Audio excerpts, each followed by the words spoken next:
He was born into slavery, couldn't speak until age 10, then became the most influential scientist in America. In 1864, George Washington Carver was born into slavery in Missouri. When he was just a baby, slave raiders kidnapped him and his mother. His mother was never seen again. He was returned to his former owners, the Carvers, who raised him as their own. But the kidnapping had damaged his vocal cords. He couldn't speak clearly until he was 10 years old. Kids called him the plant doctor because he was better with plants than people. George was brilliant, but black schools didn't exist in his area. So at age 11, he left home alone, walking miles to find a school that would accept him. He worked as a farmhand, a cook, anything to pay for his education.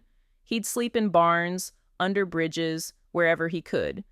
Finally, at age 30, he became the first black student at Iowa State University. After getting his master's degree, Booker T. Washington recruited him to Tuskegee Institute in Alabama to help poor black farmers who were trapped in poverty.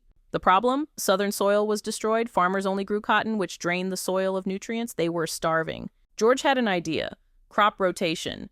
Grow peanuts and sweet potatoes. They'd restore nitrogen to the soil and provide food. Farmers tried it. It worked. Their soil recovered, but now they had too many peanuts and no market. So George got creative. He invented over 300 uses for peanuts: peanut butter, cooking oil, soap, cosmetics, ink, dye, plastics, even gasoline.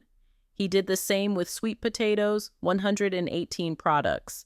Southern farmers went from starving to thriving. George never patented a single invention. He believed his discoveries were gifts from God meant to help humanity, not make him rich. By the time he died in 1943, George Washington Carver had revolutionized American agriculture and become one of the most respected scientists in the world. What gets me is how many times he could have quit.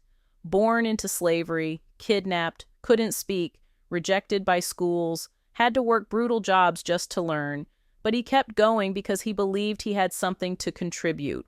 It's a reminder that your circumstances don't define your potential, and that true success isn't about getting rich. It's about making a difference.